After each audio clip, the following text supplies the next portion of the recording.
before we deep dive into help and manual, I would like to provide you with some tips so that you get the best out of this course. I would recommend that you spend at least 15 to 20 or even 25 minutes each day with your lessons, your quizzes and assignments, rather than spending 2 to 3 hours once a week. Also, it would be a very good practice to revise the previous day's work at least once before beginning the lessons for that day. And also, I cannot but reiterate the importance of attempting all quizzes and assignments. These will only help you retain the concepts learned and also apply what you have learned better. For this next bit, I would like to mention that the gadgets and accessories that I'm recommending here are not mandatory for this course. They are purely optional, but they will certainly help you if you are considering a career in technical writing or even writing. Even developers who type in a lot of code each day will benefit from these gadgets.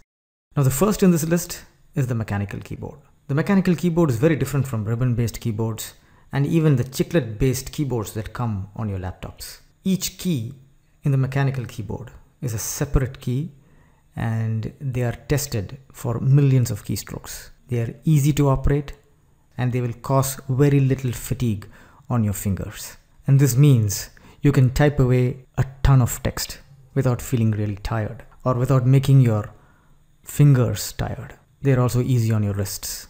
The mechanical keyboard that you're seeing in the image here is the one that I use with my laptop. It's the Cooler Master CM Storm Quickfire Rapid keyboard, and it is not a regular 101 keys keyboard. It is smaller in size, which makes it very portable.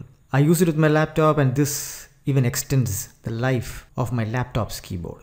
So that is another added advantage. If you live in India, you could buy the very affordable TVS Electronics Gold Bharat keyboard. Now this keyboard is a regular keyboard, which means it has 101 keys, and it retails just a little over $20 US. So if you can get this in your country, it would certainly be an asset. I would also like to mention that you can go ahead and buy your own brand. You need not buy the brands I've recommended here. You can buy one of your own choice.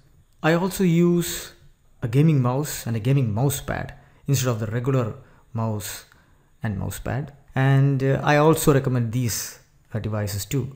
But again, I leave it to you. It is not compulsory that you must use them. But if you were to ask me which of these gadgets is the most useful, I would still recommend the mechanical keyboard. And finally, whether you're working with a desktop or a laptop, sitting at your desk or on a sofa, make sure you are seated in a proper and correct posture.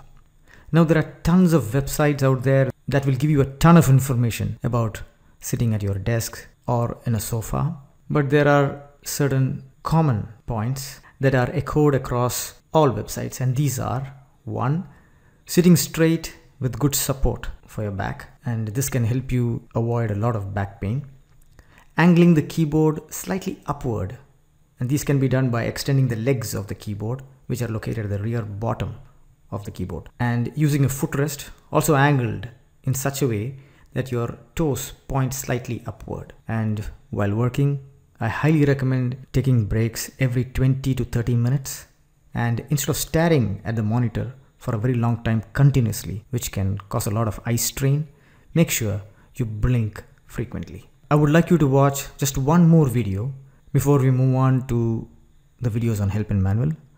So go ahead and watch this video too, which is coming up next.